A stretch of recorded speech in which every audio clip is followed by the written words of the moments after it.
le grand chelem de nos joueurs de rugby au tournoi Destination, on s'en souvient encore, on a vibré ensemble sur France Info. Eh bien, c'est au tour des joueuses du 15 de France d'entamer la compétition.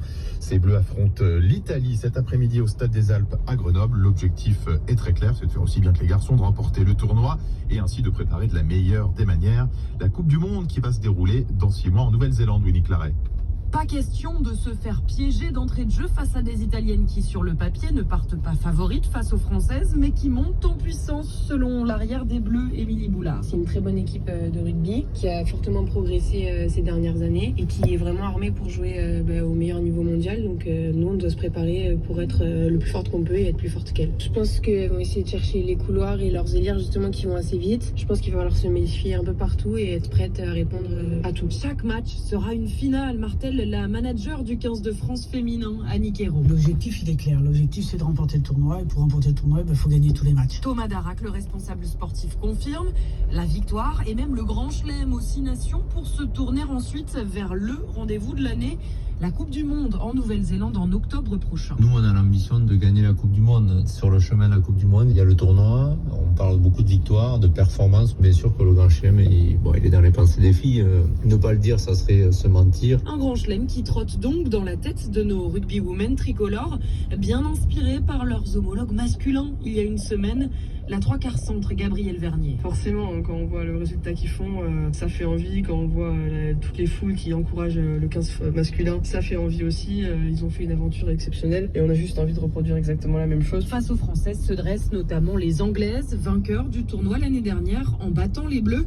Gabriel Vernier. On a vraiment à cœur de prendre notre revanche, voilà, mais on sait très bien que c'est le dernier match et qu'il y en a 4 avant. Si on veut espérer avoir une finale à Bayonne, il va falloir combattre les autres équipes qui sont aussi redoutables. En tout cas, le 15 de France entame la compétition en confiance après une tournée d'automne flamboyante et ses 2 victoires d'affilée face aux championnes du monde néo-zélandaises, selon Annick Hérault. Je crois qu'on a marqué les esprits. Et puis nous, ça nous a apporté forcément de la confiance. Les battre 2 fois, avec l'ampleur du score qu'il y a eu, qu'on n'a pas hésité à mettre des jeunes joueuses, ça a été très riche au niveau du groupe. Mais attention, on prend les matchs les uns après les autres, vieil adage répété par les joueuses qui comptent d'abord mettre le feu au Stade des Alpes cet après-midi face à l'Italie. Winnie Claret et donc ce match tout à l'heure au Stade des Alpes, la France contre l'Italie. Autre sport qui va très bien en France, c'est le patinage artistique avec Gabriela Papadakis et Guillaume Cizeron qui l'ont fait, qui sont de nouveau champions du monde de danse sur glace. Ils ont terminé une nouvelle fois en tête des mondiaux organisés à Montpellier ce week-end. Le tout un peu plus d'un mois après leur titre olympique à Pékin aux Jeux Olympiques d'hiver. C'est donc leur 5e couronne mondiale alors que se pose la question de leur avenir maintenant. Ils se sont forgés hier soir l'un des palmarès les plus fournis de l'histoire. Alors où aller maintenant? Que faire de plus? Reportage à Montpellier de Jérôme Val. Cette Marseillaise vient conclure un début d'année exceptionnel pour le couple français. Une médaille d'or au JO de Pékin en février alors que la pression était énorme. Et depuis quelques heures, un nouveau sacre mondial, le 5e après 2015, 2016, 2018 et 2019. Ce qui fait d'eux les 2e danseurs les plus titrés de l'histoire après les soviétiques Ludmila Pakomova et Alexander Gorchkov dans les années 70. Un palmarès incroyable, reconnaît leur entraîneur au Québec, Romain Hagenauer. Quand ils ont commencé à remporter les titres, aussi jeunes qu'ils l'ont fait, je savais qu'il y avait cette possibilité-là. 5 titres mondiaux, 5 titres européens, 2 médailles olympiques, une en or, une en argent. On peut difficilement espérer mieux. Champion de la France, Gabriela Papadakis et Guillaume Cizeron. Devant des tribunes entièrement acquises à leur cause, Gabriela Papadakis et Guillaume Cizeron ont sublimé encore une fois leur art en battant un nouveau record du monde, le 2e en 2 jours. Mais là n'était pas l'essentiel pour la Française. Cette compétition-là, c'était un peu une compétition bonus. Nous, depuis 4 ans, on était vraiment concentrés sur les Jeux Olympiques. On voulait vraiment la médaille d'or olympique et voilà, on pensait à cette compétition comme quelque chose de plus, en fait, de bonus. Pour nous, c'était vraiment venir là, c'était vraiment une célébration. Au sommet, depuis 8 ans, c'est un cycle qui est en train de se refermer, concède Guillaume Cizeron. C'est la fin d'un cycle, c'est la fin d'une page un petit peu, donc il y a beaucoup de plaisir, il y a aussi un petit peu de nostalgie. C'est passé très vite et en même temps on a vécu tellement d'aventures. L'euphorie de cette victoire ne fait pas oublier la question qui est dans toutes les têtes à 26 et 27 ans. Gabriela Papadakis et Guillaume Cizeron vont-ils s'arrêter au sommet? Catherine Papadakis, la maman et l'ancien entraîneur de Gabriela, assurent ne pas être dans la confidence. Leur choix sera forcément le bon, dit-elle. Qu'est-ce qu'il leur reste à prouver? Additionner les titres? Surtout, ce qu'ils ont fait, c'est marquer l'histoire de la danse sur glace, bien plus que des titres. On va se souvenir d'eux. Ils ont quand même, ça fait quand même depuis l'âge de 19 ans, qui portent la danse sur glace à un niveau mondial. Plus qu'un arrêt définitif, Gabriela Papadakis et Guillaume Cizeron pourraient s'offrir une longue pause après une saison si dense. Jérôme Val à Montpellier pour ces mondiaux de patinage, de danse sur glace qui ont vu une nouvelle fois Gabriela Papadakis et Guillaume Cizeron sacrés. France Info Sport avec le Schneider Electric Marathon de Paris. Courons ensemble vers un avenir plus propre. France Info, 10h, 14h. Jules Detis. Et quel bilan pour la tournée diplomatique de Joe Biden en Europe, notamment en Pologne, voisine de l'Ukraine, alliée militaire des États-Unis. C'est ce que nous allons voir dans un très court instant après le fil info, 10h41 minutes. Thomas Benech. Le PDG d'Orpea prend acte de la plainte déposée par l'État à l'encontre de son groupe. Le leader mondial des maisons de retraite privées a pointé du doigt pour une série de dysfonctionnements graves au sein de ce groupe Orpea est révélé par le livre enquête de Victor Castanet, Les Fossoyeurs. Dans un entretien au Figaro publié depuis hier sur Internet, le PDG d'Orpea présente ses excuses aux résidents, à leurs familles, mais il continue de défendre son groupe. Le renoncement du gouvernement, il ne versera pas finalement les 800 000 euros de subvention destinés à Servier, laboratoire condamné dans l'affaire du Mediator. Cette enveloppe devait servir à la relocalisation de la production de certains médicaments sur le sol français. Au 32e jour de guerre en Ukraine, beaucoup fuient toujours les combats, gagnent surtout la Pologne, mais aussi entre autres la France. Environ 30 000 sont arrivés sur notre territoire, dont la moitié en transit avant de gagner l'Espagne et le Portugal, explique la ministre du Logement Emmanuelle Vargon, invitée ce matin du 8h30 France Info. La 21e journée du top 14 de rugby, dernier match ce soir à 21h05 entre Toulouse et Lyon. Hier soir, l'Union Bordeaux-Bègles a gagné sur la pelouse du Stade Français 31-18. France Info, l'info juste. Un mois après le début de la guerre en Ukraine, l'invasion militaire ordonnée par Vladimir Poutine, le président américain Joe Biden vient de charger frontalement son homologue russe dans un discours prononcé hier soir à Varsovie en Pologne. Un dictateur déterminé à reconstruire un empire n'effacera jamais l'amour des gens pour la liberté. La brutalité n'anéantira jamais la volonté d'être libre. L'Ukraine ne sera jamais une victoire pour la Russie, ni pour ces gens libres qui refusent de vivre dans un monde sans espoir et sombre. Pour l'amour de Dieu, cet homme ne peut pas rester au pouvoir. Pour l'amour de Dieu, cet homme ne peut pas rester au pouvoir. Washington a très vite tempéré cette saillie de Joe Biden, que l'on peut sûrement considérer comme une gaffe. Non, il n'a pas appelé à un changement de régime, insiste la Maison-Blanche. Bonjour Corentin Célin. Est-ce que vous êtes là, Corentin Célin? Professeur agrégé d'histoire, spécialiste des États-Unis, ce serait dommage que vous ne soyez pas là parce qu'on a plein de questions à vous poser. Est-ce que vous m'entendez? Oui. Ah, très bien, on avait un petit problème technique.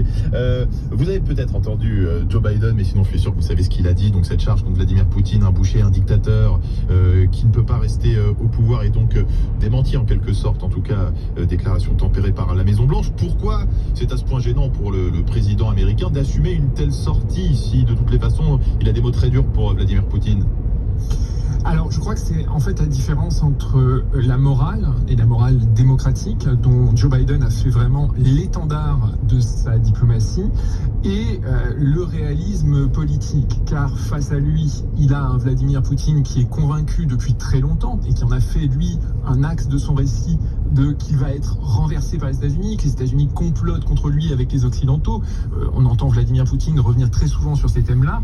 Et évidemment, dire, alors on le sait maintenant de manière improvisée, ce passage du discours de Biden était improvisé, dire il ne peut pas rester au pouvoir, c'est conforter Poutine dans cette paranoïa, dans cette forme de paranoïa. Donc de ce point de vue-là, c'est gênant. Mais en même temps, ça découle en effet d'une stratégie de dénonciation morale de Biden qui, elle, est tout à fait assumée, sauf que là, effectivement, bon, il y a eu une sorte peut-être d'emballement parce que son discours était extrêmement chargé du point de vue rhétorique, vous l'avez bien rappelé, et il s'est peut-être laissé emporter, c'est du moins ce que laissent entendre ses conseillers après le discours. Justement, il durcit sa rhétorique avec des mots de plus en plus forts contre Vladimir Poutine, sur qui il focalise l'attention sur l'homme plus que sur le pays, plus que sur un peuple qui n'est pas notre ennemi. Le peuple russe n'est pas notre ennemi, il l'a même souligné.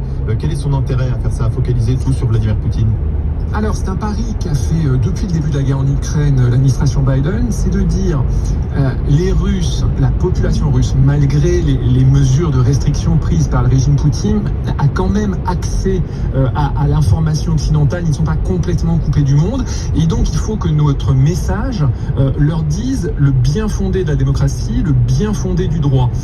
Et leur montre aussi à quel point ce dirigeant les conduit dans l'impasse. Donc ça, c'est vraiment assumé par l'administration Biden. Mais en même temps, il ne faut évidemment pas donner l'impression de vouloir un changement de régime, c'est-à-dire de vouloir choisir politiquement à la place de la population russe. Et c'est justement là que hier soir, Joe Biden a un tout petit peu débordé. Justement, vanter, défendre la démocratie, c'est toujours l'argument massu dans la diplomatie américaine. Il s'est aussi montré protecteur de l'Europe, de l'Occident, en quelque sorte, avec cette déclaration: ne pensez même pas avancer d'1 centimètre en territoire de l'OTAN. Ça, c'est un réajustement peut-être de la doctrine américaine, notamment depuis Obama, se porter à nouveau comme protecteur de ce monde occidental? Oui, alors c'est justement pour cela que le voyage de Biden jusqu'à cette saillie finale se passait plutôt très bien, parce qu'il faut bien dire que la situation actuelle conforte toute sa doctrine énoncée dès l'an dernier, c'est-à-dire premièrement, la démocratie redevient le cheval de bataille de la diplomatie états-unienne, et deuxième point, responsabiliser les alliés, partager le fardeau justement du combat pour la démocratie dans le monde avec les alliés, en les rassurant et en les responsabilisant. Et on a bien vu que c'est exactement ce qui a été fait durant ces 3 jours, c'est-à-dire les rassurer. Par exemple, Joe Biden a annoncé qu'il conserverait une politique déclaratoire sur le nucléaire conforme à ce que souhaitaient les alliés OTAN, et en même temps leur dire que les États-Unis seront toujours là, en mettant en avant par exemple le fameux article 5 du traité de l'Alliance Atlantique, comme quoi les États-Unis viendraient toujours à l'aide des Européens s'ils étaient attaqués. Donc ça fonctionnait très très bien, c'était validé jusqu'à cette saillie finale. Et en quelques mots, pour qu'on se rende compte, Corentin Célin, vous qui connaissez bien les États-Unis, est-ce que la Russie, depuis la guerre froide, s'est toujours perçue, même aujourd'hui en 2022, comme le grand ennemi, comme le grand méchant, pour le dire trivialement, et donc Joe Biden flatte aussi son opinion en chargeant aussi frontalement Vladimir Poutine?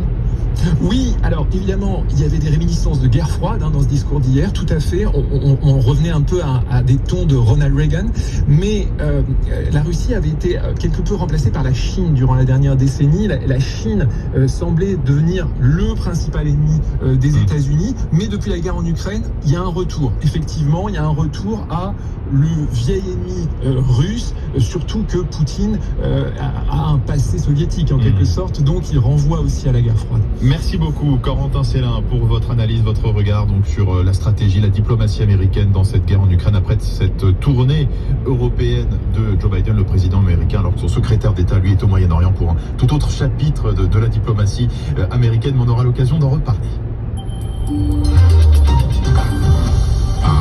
T'as pas vu ma carte bancaire par hasard, chérie? Je crois que je l'ai perdue. T'as regardé dans ta poche? Bah oui, dans ma poche, c'est mon téléphone. Bah si t'as ton téléphone, t'auras ta carte. Ah ouais? Ouais. En cas de perte ou de vol de votre carte, LCL vous génère instantanément une carte bancaire virtuelle sur votre smartphone pour continuer vos achats en ligne ou en magasin. LCL, la vie, la ville, la banque. Grâce à son appli digitale innovante, LCL a été élu service client de l'année 2022. Voir conditions en agence ou sur lcl.fr. Catégorie banque études BVA Vice OCI. Plus d'infos sur escda.fr. Chez Vérissure, nous veillons sur vous 24 h sur 24, quelle que soit l'urgence. Bon, j'espère que notre nouvelle maison va vous plaire. Ah ouais, et vous avez même fait installer une alarme Vérissure. Ouais, hors de question de stresser dès qu'on sort. Oui, bah oui. Rendez-vous sur vérissure.fr pour commencer votre devis en moins d'1 minute. Votre alarme, c'est sûr, c'est Vérissure. Vous cherchez une batterie pour votre voiture ancienne? Un feu arrière pour votre voiture